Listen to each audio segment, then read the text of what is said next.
It's time again for me to waffle a load of bullshit. Today we're going to be talking about my writing process. And being the reluctant writer, it's going to be a really short video. It's just basically, don't write. Easy. No. But I do have a writing process. And that begins with the idea. So, roll title page.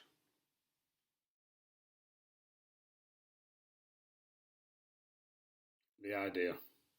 The idea could come at any time, day or night. You could be asleep and wake up and think, oh, got an idea. Ah! Mr. Muse has just nudged you and woken you up.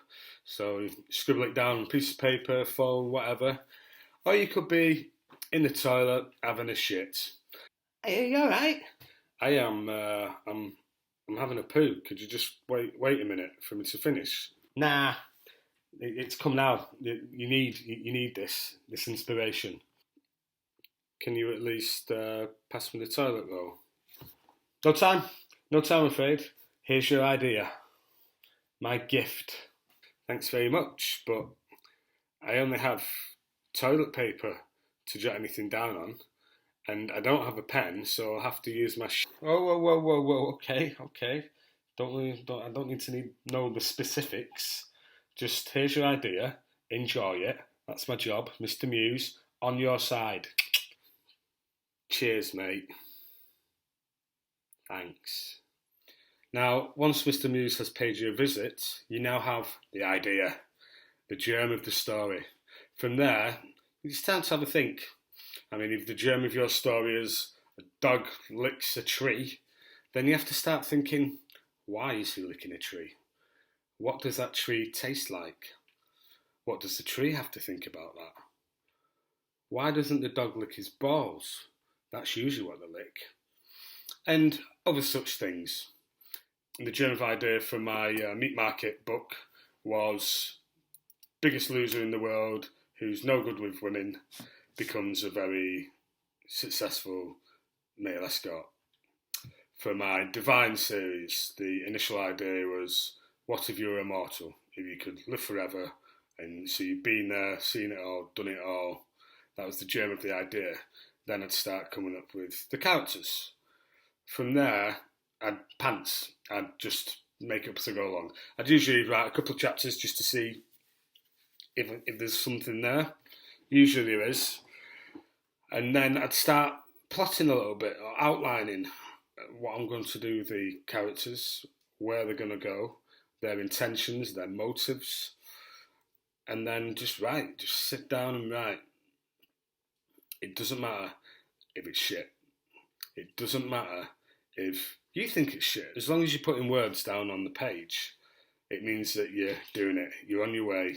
You're on your way to that finish line. You're not going to write a book unless you do this bit. Now, there's two ways you can write a book. You can do it by outlining, or you can do it by pantsing. Me, I do a bit of both. Well, there's three ways you can write a book. Outlining, pantsing, a bit of both. I do a bit of both.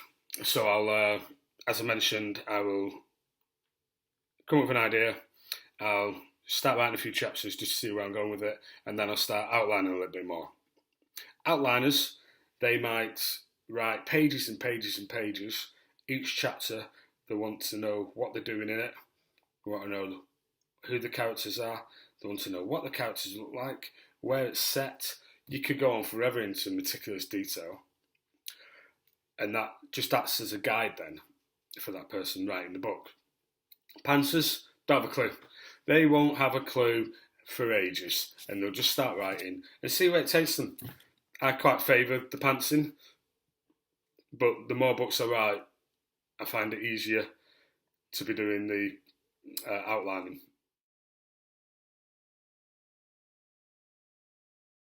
Now, there are plenty of books out on the craft of writing. I have never read one of them.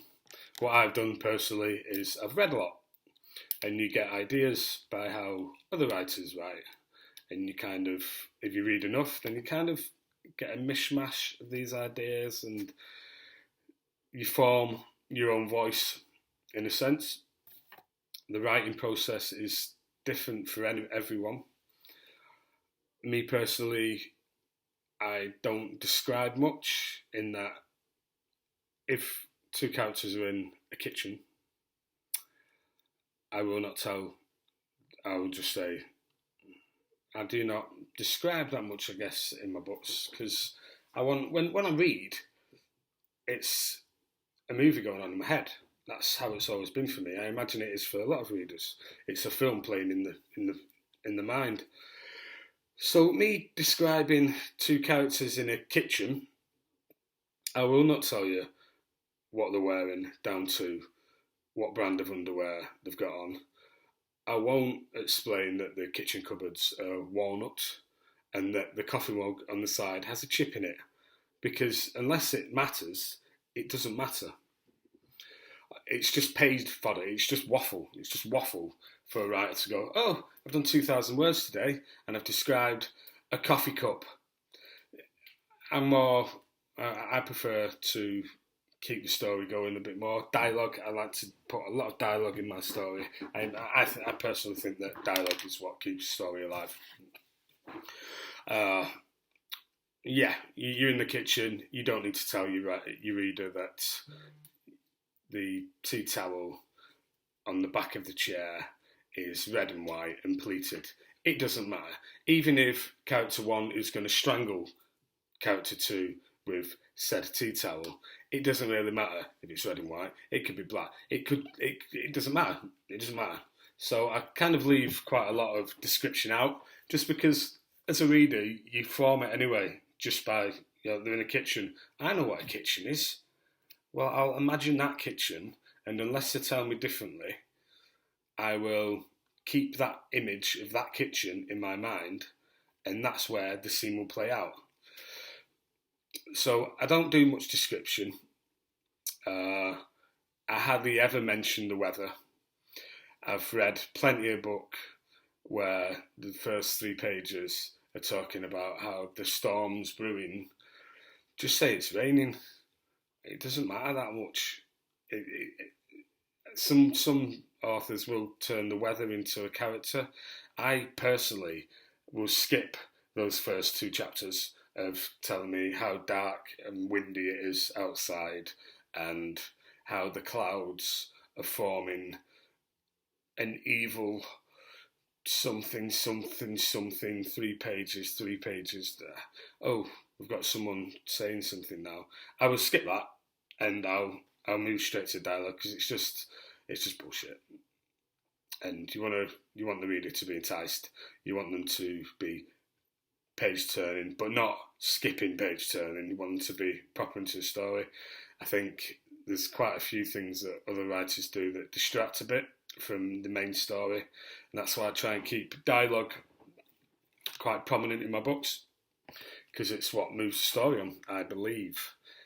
I imagine other people will disagree, but that's my belief.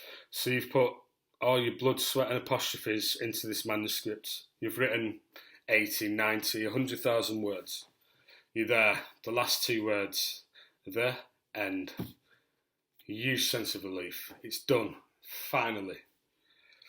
Now it's time to move on to the editing process. I hate the editing process.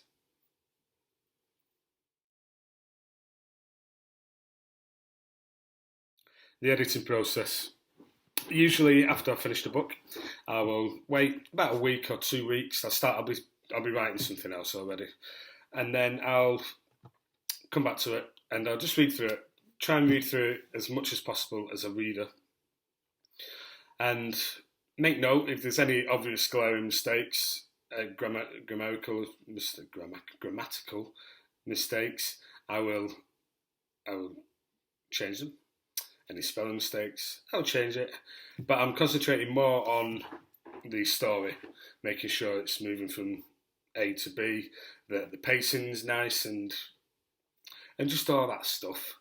Making sure that characters wouldn't say something out of character, because when I wrote that bit, I was half pissed and wanting to do some writing.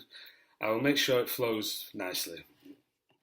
And then editing stage number 3, draft 3, it will be read through, line editing, making sure that every page, every sentence is spot on.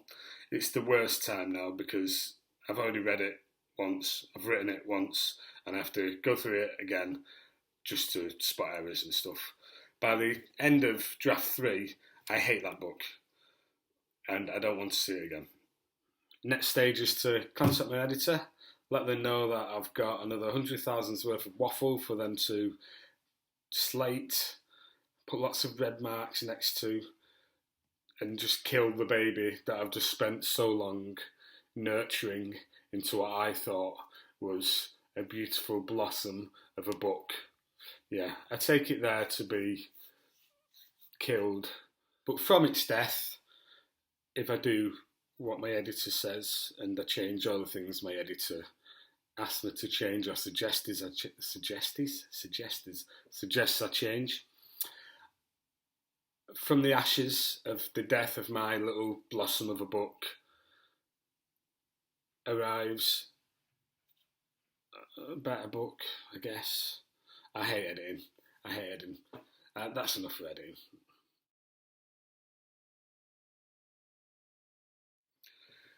Now, beta reader or advanced reader or street team, or you can call them what you want, they're the first people that you let see your book, let read your book. I've got a list of, I think about 50 at the moment on my beta team, and they're usually your fans who really want to read your book for free, which is fine, you know, as long as they make suggestions and give me a lot of feedback. I'm quite happy to give them my stuff for free. It's a weight off my mind knowing that these people who have usually read all my other books, so know my style, know my voice, they'll be able to pick up on things that maybe I wouldn't be able to pick up on because I'm not a fan of me. I don't read my books for pleasure. I write them for pleasure. So I'll hand them out to my beta team, and they'll come back, usually saying they've enjoyed it. But which is something that's better than that is when they tell me there's a problem, or this person shouldn't have done this, or there's a massive gaping plot hole. For instance, when I write my Divine series, it's about immortals. So there's also a lot of hopping to and fro from different times. There's a bit of time travel in it as well, and this just opens the massive Pandora's box of plot holes. And the fact that I'm also not really outlining that much, it just means that when it comes back to me from the beta team, it's just everywhere. Well, this person would have done this because this person was dead by this time, and I'm just like, oh my god. So then I'll send myself crazy for a few weeks trying to sort out all the plot holes and rewrite sometimes the story that had I outlined wouldn't have been a problem. So although Pantsing is good, come to draft 3, Pantsing isn't good anymore. Pantsing, you start thinking, next one I'm going to outline it. I'm just going to outline it. This is ridiculous.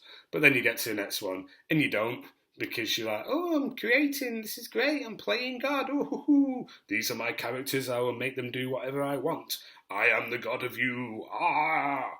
So, yeah. What's it talking about now? So the books come back from the beta readers, and I will then read through the book again, considering the opinion of these people, because at the end of the day, it's my work. I get last say. Sometimes it's very good ideas. Other times, it's just plot holes that I need to fill in. And then I'll go through it. That's 4th draft now. It's looking pretty ship-shape into being the book that it can be, and the book that I will then publish. So once it's there, once it's back, once I've got my book, I personally will then start thinking about covers. If it's in one of my series, then that's pretty easy because it's just a copy, in a sense, of one of my other books with a different colour, different title, different little picture, whatever. And then I've got my book. I'll head off to my publishing suite and start formatting it and making it into an actual ebook and making it into a print PDF ready to go. And then I'll jump on Amazon and get them up there. Usually, I'm not going to go into the marketing beforehand. I'm not going to go into page reveals, as cover reveals, or unboxing my paperbacks or any of that, because that's all marketing. That's all what you do to let your readers know that you've got something new on the horizon. I'm not going to talk about that, especially not in this video, or ever, probably. Maybe not. We'll see. But yeah, that is basically my writing process. So from idea to having a book in front of me, if you took anything from that, fantastic. If you didn't, I don't blame you. And that's all for me today. I hope you enjoyed my waffling. The Reluctant Writer, signing off.